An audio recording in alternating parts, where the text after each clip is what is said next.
이 말을 들은 당시의 사람들이 얼마나 충격받았는지 짐작이 혹시 되시나요? 대제사장들과 장로들과 논쟁 중에 말씀하셨거든요. 대제사장 장로들 이렇게 생각하는 사람입니다. 우리가 천국 못 가면 누가 가냐? 우리가 하나님 나라 못 들어가면 누가 갈 거야 도대체? 또 하나 생각하는 게 있습니다. 세리와 창녀들을 보면서 저것들이 가는 하나님 나라 나는 안 가. 왜냐하면 저것들이 간다면 그건 하나님 나라가 아니야. 물론 이 당시 하나님 나라는 우리가 약간 좀 개념이 달라요, 지금과. 그렇지만 어쨌든 그렇게 생각하는 사람들이었어요. 그런데 예수님께서 뭐라고 말씀하셨습니까? 그들이 너희보다 먼저 하나님 나라에 들어갈 것이다. 얼마나 충격받았을까요? 얼마나 예수님이 싫었을까요? 자기들의 문제를 아주 정확하게 드러내는 거야. 아무도 모르게 감췄던 것을 정확하게 드러내는 거예요. 심리학자들에 의하면 대부분 사람들이 자기 가장 밑바닥에 있는 중심을 숨긴답니다. 왜 숨기냐면 그것이 드러나면 부끄럽고 창피하고 수치스러워서. 그래서 아닌 척, 괜찮은 척, 고상한 척, 그게 자기 마음이라고 생각하는데 더 밑바닥에 있는 그 진짜 마음을 숨긴답니다. 기도도 그렇게 할 때가 있어요. 아버지 하나님 앞에 온전히 내려놓지 못하고 숨길 때가 있어요. 근데 종종 말씀드리지만 다윗의 시편을 보면요 굉장히 놀라워요. 아주 도대체 이렇게 원망하고 이렇게 그냥 막 하나님께 이렇게 말할 수 있나? 그 시편을 읽으면서 은혜가 안 된다고 말하는 사람도 있어요. 도대체 시편이 왜 은혜인지 모르겠다. 예전에도 말씀드렸지만 다윗이 누굽니까? 여러분은 왕이었잖아요. 생사여탈권을 쥐고 있는 사람이에요. 죽이려고 맘먹으니까 죽이잖아요. 누굽니까? 밧세바의 남편 우리아를 죽이잖아요. 얼마든지 자기가 원수 갖고 죽이려면 그렇게 기도할 필요 없어요. 그냥 죽이면 되는 거예요. 그런데 그러지 않고 대신 하나님께 그렇게 자기 속마음, 어떻게 보면 부끄러운 마음 아닙니까? 야, 다윗이 이렇게 생각했어? 겉으로 거룩한 척하고 겉으로 좋은 척하고 겉으로 괜찮은 척했는데 이렇게 기도했단 말이야? 다 드러내잖아요. 그리고 나서 실제로 다윗이 원수 갚았던 얘기가 없어요, 성경에. 하나님께 다 자기 부끄러움, 수치, 거룩하지 못한 거 다 쏟아내놓고 돌아와서 그 은혜로 다시 또 사랑하고 감싸고 수용하고 포용하고. 가장 속마음에는요 심리학자들의 연구에 의하면 부끄러움이 있답니다. 수치감이 있답니다. 그것을 덮으려고 화도 내고 덮으려고 고상한 척도 하고 덮으려고 옷도 입고 뭘 감추려고 하고 그렇게 대충 살았어요. 그런데 예수님이 와가지고 그들의 것을 다 드러내시는 거예요. 믿음 없음을 드러내시고 불순종함을 드러내시고 손가락 하나 까딱하지 않는 걸 드러내시고 다 드러내시는 거예요. 그리고 심지어는 오늘 말씀에 너희들이 이렇게 무시하는 세리와 창녀들이 너희보다 먼저 하나님 나라에 들어갈 것이다. 얼마나 충격이었을까요? 얼마나 미웠을까요? 그들은 결국 예수님을 십자가에 잡아 죽이기로, 모함을 해서라도 잡아 죽이기로, 부활하셨다라는 보고를 듣고 없어졌다는 보고를 듣고 꾸며낸 이야기를 할 정도로 철저하게 예수님을 미워합니다. 부끄러움 앞에서. 여러분은 어때요? 부끄러움이 드러날 때 어떻게 행동하십니까? 어떻게 반응하십니까? 오늘 말씀이 그래요. 마태복음을 쭉 순서대로 묵상하면서 오늘 말씀에서 참 많은 것들을 묵상합니다. 큰아들, 장로와 대제사장들을 의미하는 거예요. 아버지가 이렇게 말합니다. 예, 오늘 포도원에 가서 일 좀 해. 네. 그리고 안 갔어요. 작은 아들한테 포도원에 가서 일 좀 해. 싫어요. 내가 왜 해야 돼요? 맨날 나만 시켜요. 생각해 보니까 아닌 것 같아서 뉘우치고 갔어요. 누가 아버지 뜻대로 했느냐? 작은 아들입니다. 너희들이 큰 아들 같고 너희들이 그렇게 비난하고 무시하는 세리와 창녀들이 작은 아들 같아. 이 말씀하시는 거예요. 도대체 여러분 왜 그들은 그랬을까요? 왜 예하고 하지 않는 이 사이에 도대체 무슨 일들이 일어났을까요? 네 하고 대답하고 왜 하지 않았는데 이 네 하고 대답하는 예와 아니오 이 사이에 도대체 무슨 사건이 나타난 걸까요? 어떤 일이 벌어졌을까요? 반대로 작은 아들은 싫어요, 아니요 했는데 예로 바뀌는데 도대체 이 아니요와 예 이 사이에 무슨 사건이 일어났던 걸까요? 어떤 일이 벌어졌을까요? 아마도 큰아들은 아버지의 말씀이니까 싫지만 네 해놓고 뭐 들어두고만 안 들어두고만 해두고만 안 해두고만 그까짓 거 뭐 왜 나만 맨날 하는 거야? 무슨 장남은 무슨 뭐 죄졌어? 그럴 수 있죠. 작은 아들은 싫어요, 형 시키세요, 난 안 해요, 책임감 없이 대답했다가 생각해 보니까 그래 맨날 형은 일하는데 맨날 형은 고생하는데 오늘은 내가 해야지 뉘우치고 가는 여러분이 둘 중에 누가 더 마음에 드십니까? 그리고 더 나아가서 여러분은 둘 중에 어떻게 행동하는 것에 더 가깝습니까? 어떻게 행동하는 게 더 가깝습니까? 도대체 예와 아니요, 예 했는데 왜 아니요로 바뀌었을까요?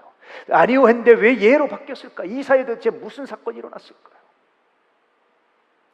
그래서 오늘 말씀은요, 예와 아니요 이 사이에 대한 이 시간, 이 사이에 있는 시간을 네가 어떻게 보내고 있느냐, 이 시간을 무엇으로 채우고 있느냐라는 그런 질문이기도 합니다. 여러분 어떻게 채우고 있습니까? 그 시간에 대한 중요성에 대한 가르침이기도 해요.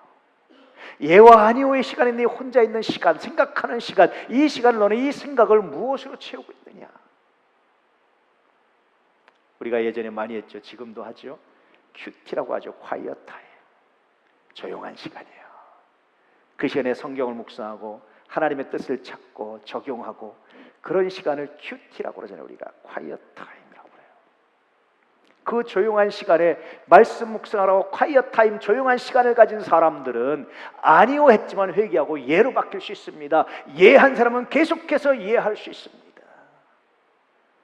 그런데 그 시간에 말씀 묵상을 멈추고 quiet time을 갖지 않은 사람들은 예가 아니오로 바뀌는 일들이 수두룩해요. 결국 큰아들은 대제사장 장로는 늘 말씀을 알고 배웠지만 실제로 묵상하지 않은 사람들, 세리와 창녀들은 말씀과 동떨어져 살았지만 그러나 그 순간 말씀을 묵상하고 돌이키고, 여러분은 예와 아니오, 아니오와 예 이 사이 시간을 어떻게 메꾸고 있어요? 무엇으로 메꾸고 있습니까? 이것이 정말 중요합니다. 종종 저에게 어떤 분들이 그럽니다. 너무 일이 많아요. 너무 힘들지 않아요? 그럴 때가 있어요.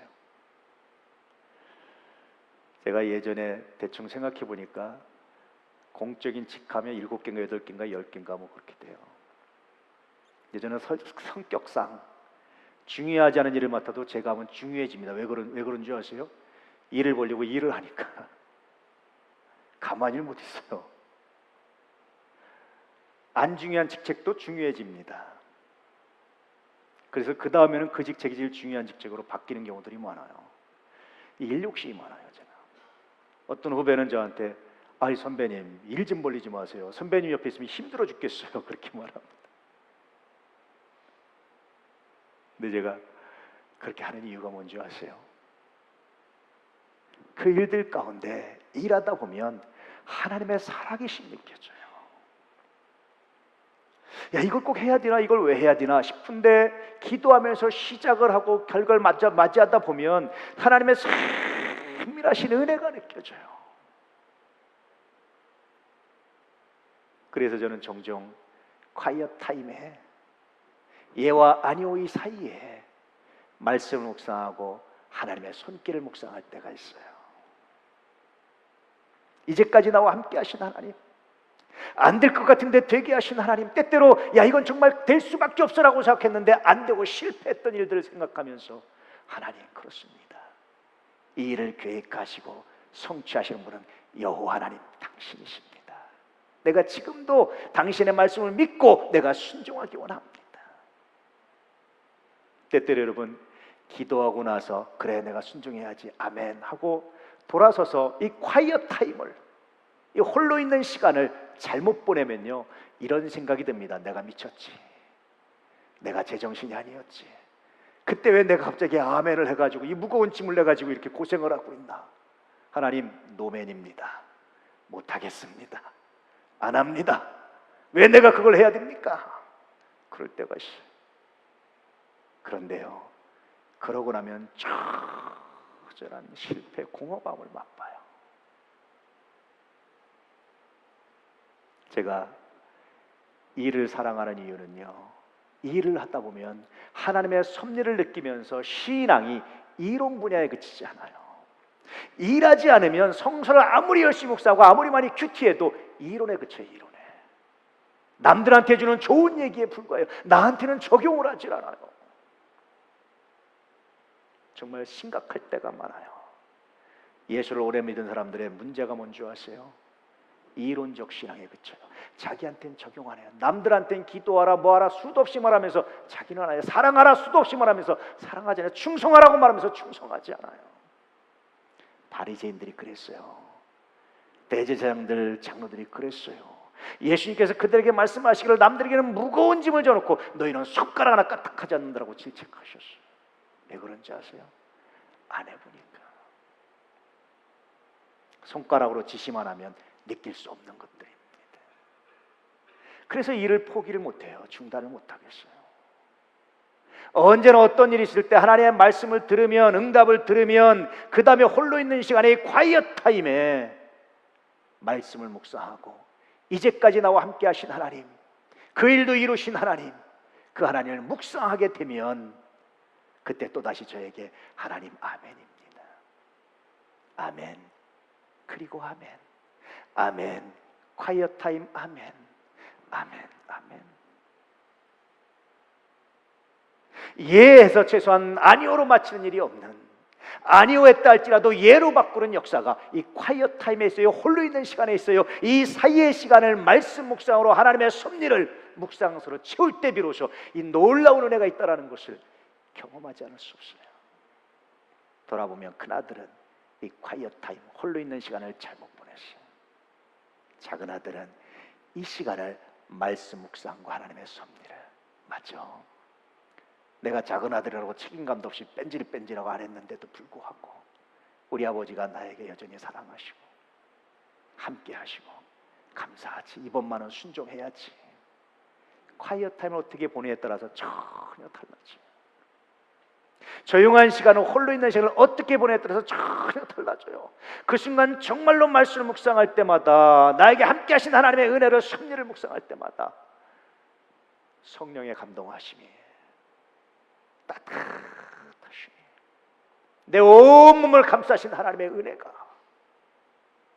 그 순간 나도 모르게 찬양하고 예배하고 감사하고, 혹시 하나님 내가 좀 덜 사랑한 사람은 없나요? 혹시 하나님 내가 좀 덜 축복해 준 사람은 없나요? 이런 마음이 들어요. 지금은 많은 외부적인 일들을 내려놨어요. 왜냐하면 내부의 일에 집중하려고. 내가 외부의 일을 맡으면서 원칙이 하나 있어요. 최소한 우리 교인들이 목사의 부재를 느끼지 않는 범위 내에서 그것보다 이제 더 우리 교회 안에 좀 집중하고 싶다. 대부분 내려놨어요. 지금은 2개, 3개밖에 안 돼요. 그리고 저는 여러분들과 만나서 대화하고 상담하고 기도하는 것이 정말 행복합니다. 왜 그런 줄 아세요? 저에게 역사하신 하나님도 보지만 여러분에게 역사하신 하나님도 제가 만날 수 있기 때문에 저한테 기도 제목을 줄 때 저는 감사해요. 하나님 감사합니다. 이번에도 제가 하나님의 살아계심을 또 목도할 수 있겠군요. 나의 신앙이 이론에 그치지 아니하고 삶의 현장이 되게 하시는군요. 하나님 감사합니다. 저한테 여러분 기도 제목을 많이 주시기를 소망합니다. 아멘 안 하시네요. 큰 소리로 하세요. 저한테 많이 와서 무거운 짐을 맡겨주시기를 축복합니다. 왜냐하면 제가 하나님의 살아계심을 느껴요. 여러분과 함께 하신 하나님의 손길을 느낍니다. 정확하게 느낍니다. 그리고 저는 또다시 아멘에서 또다시 아멘으로, 아멘 그리고 아멘으로, 아멘 아멘으로, 할렐루야, 아멘 콰이엇 타임 아멘으로 이 놀라운 은혜를 경험하게 돼요. 아마 목사로서 가장 큰 기쁨이 있다면 이런 겁니다. 여러분과 함께 하신 하나님의 손길을 발견할 때마다, 저에게 아멘 그리고 아멘이 될 때마다 이것이 얼마나 감사한지, 목사 된 것이 정말 은혜다, 감사다 느끼는 순간 중에 하나가 그 순간이에요. 저는 기도하면서 확신하는 게 있습니다. 하나님이 여러분을 사랑하십니다. 어떤 수렁에서도 어떤 죄에서 하나님 건지시고 새롭게 하실 것을 믿습니다. 할렐루야. 이제 여러분, 예에서 아니오로 끝나지 않기를 축복합니다. 혹시 아니오 했다 할지라도 예로 바꾸는 하나님의 은혜가 있기를 축복합니다. 어떻게 해요? 과이엇 타임, 하나님의 말씀을 묵상하고 이제까지 나와 함께 하신 하나님의 섭리를 묵상해 보세요. 성서는 수도 없이 이스라엘 백성들에게 그때를 회상해 보라고 말합니다. 너와 함께 하신 하나님을 회상해 보라고 말합니다. 너와 함께 하신 하나님을 기억해 나라고 말합니다. 여러분과 함께 하신 하나님을 기억해내 보시기를 축복합니다. 그러면 버리지 않는 하나님, 함께 하신 하나님, 세상 모두가 나를 외면한다 할지라도 항상 내 곁에 계신 그분을 발견하고 그분 안에서 느끼는 성령의 따스함을, 은혜를, 그 감동을, 예배드리고 싶은 그 충동을, 헌신하고 싶은 그 충동을 절제하기 어려울 겁니다. 큰아들의 실수가 아니라 작은 아들의 선한 열매가 여러분에게 있기를, 더 나아가서 처음부터 예로 시작해서 예로 마무리하는 거룩한 목이 있기를 진실로 축복합니다. 그러므로 하나님의 나라가 여러분 것이 되는 복이 있기를 축복합니다. 하나님의 나라는 죽어서만 가는 게 아닙니다. 지금 이 순간 여러분에게 임하는 겁니다. 하나님의 나라가 임하면 세상이 할 수 없는 평안으로, 세상이 할 수 없는 기쁨으로, 하나님의 은혜로 가득하게 됩니다. 정말로 성령이 나를 온전히 감싸고 있는 것을 경험하게 됩니다. 아, 그렇구나. 내 시대가 주의 손에 있구나. 내 삶이 주의 손에 있구나. 나는 실패하고 나는 넘어지지만 하나님은 아니구나. 이것을 경험하면서 또다시 감사하고 찬양하고 예배드리고, 이게 선순환 되거든요. 여러분에게 이러한 복이 있기를, 이러한 선순환이 있기를 축복합니다.